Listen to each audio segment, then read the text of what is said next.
adlaw! Magandang araw! Mapya Mapita! Good day, Midyayong! And welcome to this week's episode of Dilanggalin National High School's The highlights. In this week's episode, we will highlight the best practices of Dilanggalan National High School Supreme Student Government for school year 2020-2021. And for those of you who aren't aware, the Supreme Student of Dilanggalin National High School conducted a 2-day pantry, a clean-up drive, a feeding program, and a tree planting activity. Here are some clips.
Partner, sobrang rami po ng mga activities natin ngayon, and it wouldn't be possible without the support of our dynamic principal, Dr. Yes. Ermi Irabara, and sa ating mga assistant principal na sila Sir Pipito Gardose and Ma'am Gina Fontanilla.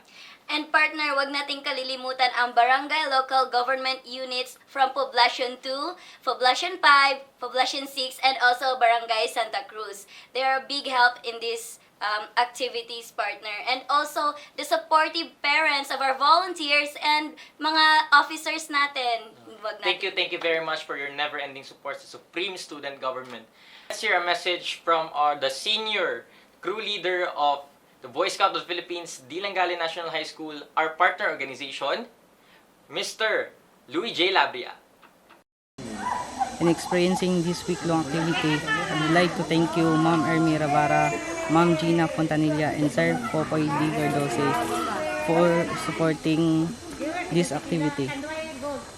And thank you for all those people who choose me, and especially to my co-scouts to participate in community pantry, feeding program, clean-up drive, and tree planting volunteers. And including si Sir Katubig na tumulong at pumayag na mag-volunteers kami and help us to guide sa mga activity na gagawin. As a senior crew leader, I want to encourage all scouts of Dilangali National High School to be always active and to serve people better in a nice way. At inaanyayahan ko ang mga estudyante sa Dilangali National High School na sumali sa Boy Scout of the Philippines para maranasan nyo ang mga naranasan namin. And so again, to all scouts, to all my co-scouts, just keep it up and be a good example to the others. I'm Louis J. Labria, your senior crew leader of Dilangali National High School.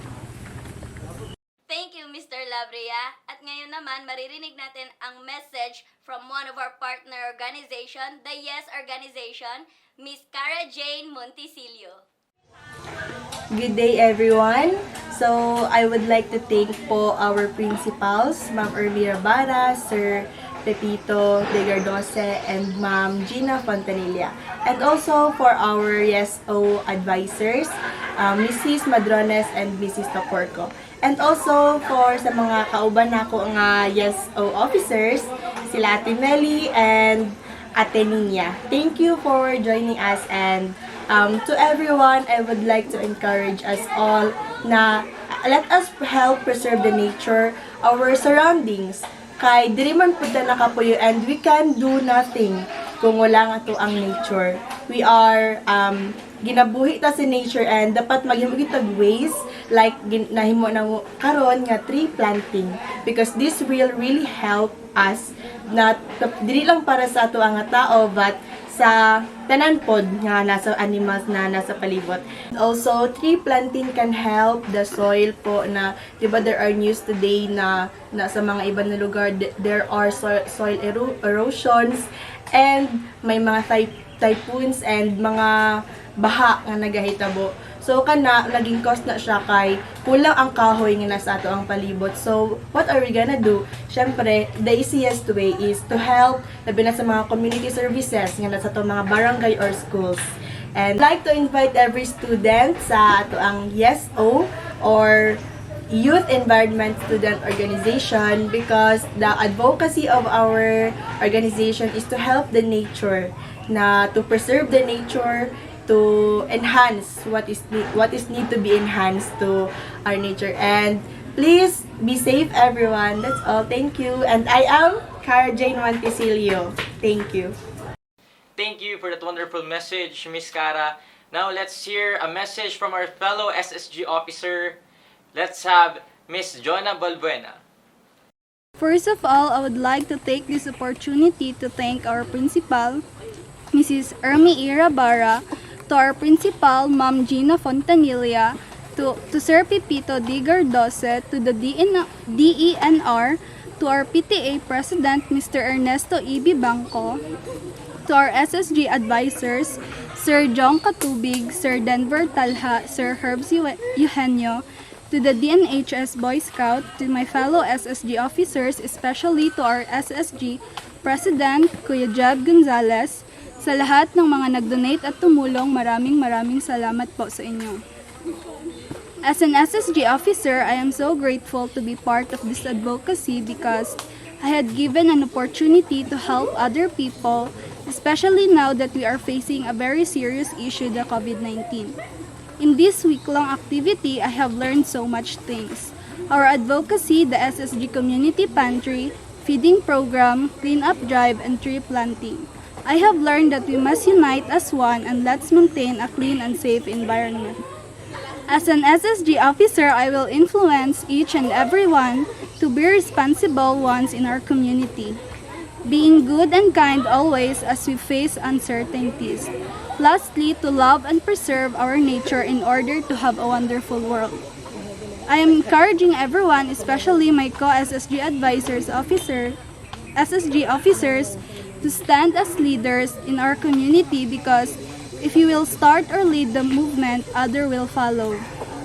I believe that every leader needs a follower and every follower needs a leader. We must be a good role model to others. Being responsible and trustworthy leaders serve as a great example. In this time of pandemic, we are all challenged to do our duties. Despite of the challenges we are facing, we unite as one and we stand firm as a young leaders. We should take actions to do our responsibilities. And I believe that Jose Rizal once said, ang kabataan ng pag-asa ng bayan. I am Jonna May P. Balbana, your SSG treasurer. Thank you. Thank you so much for that message, Jonah. And now, last but not the least, let's hear a message from the Barangay Captain of Santa Cruz, Honorable Juanito Dacola. Una sa tanan, nagpasalamat niyo po sa inyoha nga mga presensya karon nga sa pagtanom ninyo diri sa amo nga barangay kay ang dako din namo nga problema ang mga land erosion sa mga sapa kay di man gid namo mapugngan ang mga pagkuan sa ulan no. So sa inyohang pagkandak karon sa tree planting, dako jud kaayo nga tabang ni sa amoa, labi na sa mga kahoy nga inyong gikuan nga kaning palkata o kanang mahugani. Dako jud kaayo ang tabang na sa mga daplin sa mga sapa diri sa amoa.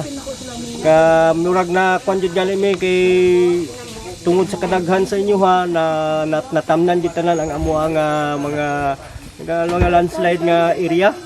Natamnan gid ninyo tanan mo lang dako jud kayo ang tabang nga gihimo ninyo sa amo karon. So mo nang magpasalamat ko sa inyong presensya karon nga diri sa amo nga barangay. Daghang salamat. Maraming salamat Mr. Dacola for that wonderful message. Next week, ating abangan sa Dilangale National High School's The Highlights. Ating i-highlight ang mental health awareness And breaking the stigma of guidance counseling. kasama ang ating very own guidance counselor, Mrs. Maria Ariem Cabais. Ladies and gentlemen, at your screens, Dilangale National High School's The Highlights. I am Mary Adeline Sagayno. And I'm Jeb Gonzalez. Stay Stay safe, safe, be healthy, see you next week.